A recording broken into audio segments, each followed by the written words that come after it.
In today's society, weight is a constant battle. We are either too big or too small, but never perfect.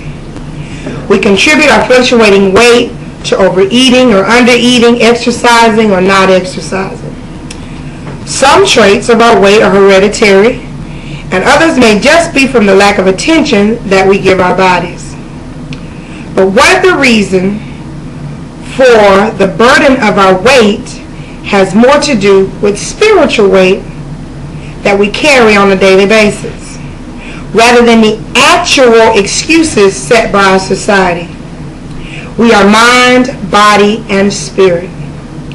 If any one of these are out of sync, meaning one weighing more than the other, it causes a person to be unbalanced.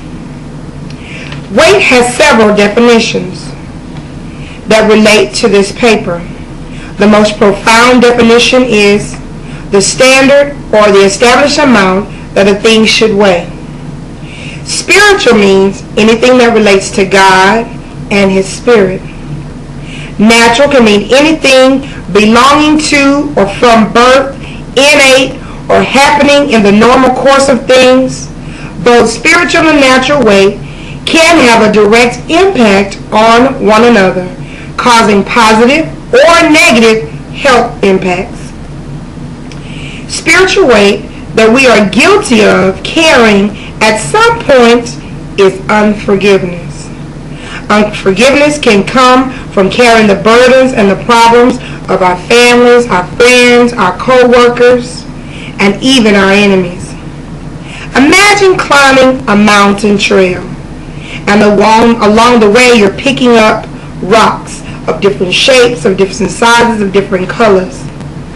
You are carefully placing each rock in a backpack as to not break or lose one. With every rock, the bag becomes heavier and heavier, making the summit seem much farther away. If we look at unforgiveness as the rocks, be it unforgiveness of ourselves, due to our own brokenness, from the past that has crept into the present, the consumption of other people's junk may cause anger and resentment against the person or the person's weight that we are holding. When our spirit is consumed with the unhealthy weight of unforgiveness, we become disconnected from the one who created forgiveness and freedom in the first place.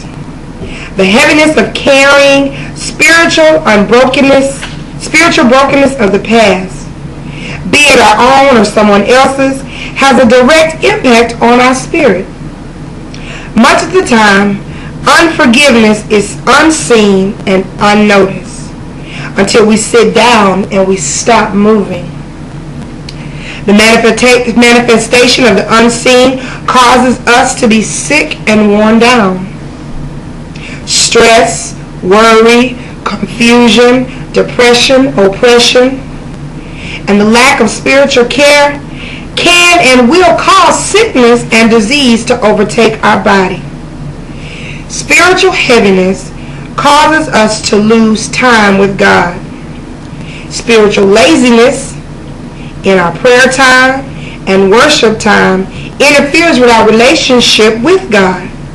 Our focus switches from the concerns of God to concerns of others. As the switch happens over time, the weight of worry begins.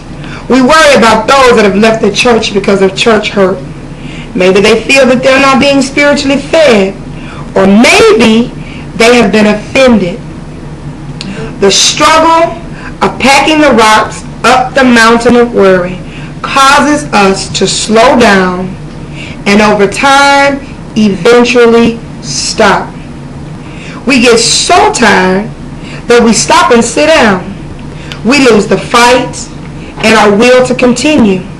We even begin to blame God.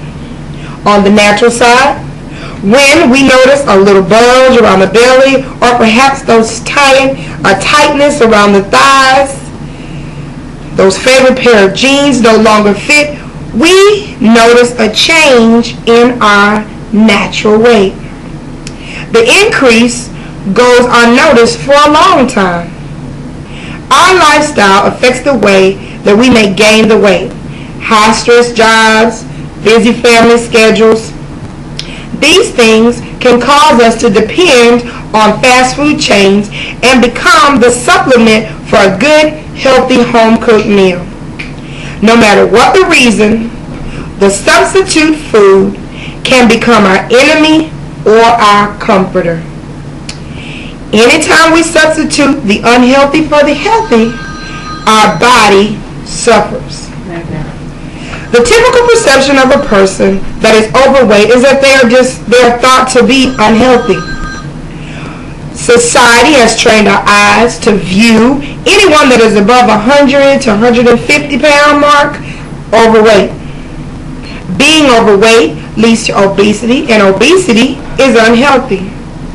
On the other hand, we may look at a person with a smaller frame, 100 pounds or less, and equate them to being anorexic or bulimic. The truth of the matter is, if a person struggles with either of these conditions, it will destroy your body.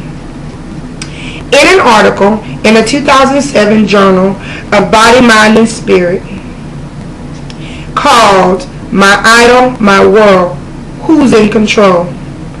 A woman blinded by the illusion of a good man becomes unequally yoked with a man of a different faith and belief, all the while searching and expecting for the one thing he could never give: unconditional love. The relationship was doomed from the first hello. Married for 7 years, but they only lived together for 1. From the moment she refused to listen to the Holy Spirit very distinctly shout no, the idol was being molded. Even though she legally no longer is married to him, he is still her Lord, her idol, her voice, and her God.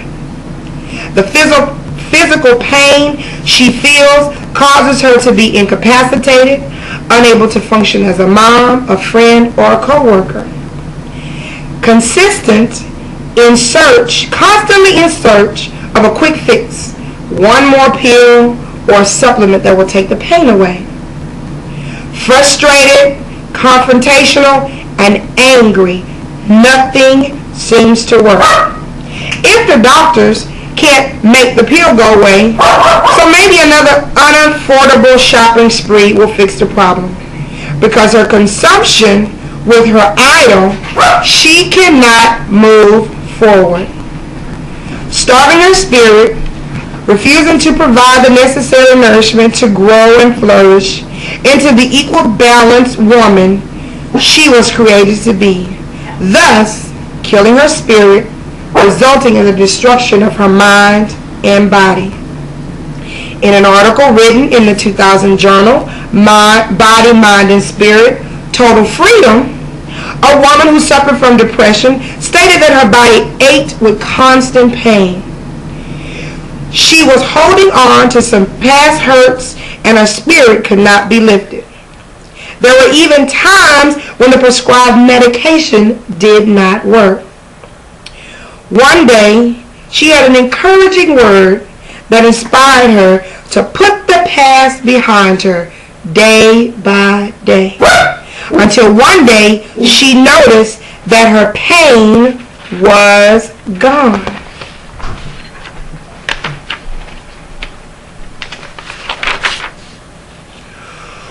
When her spirit of depression was lifted, it causes the spirit of depression to have to leave and go.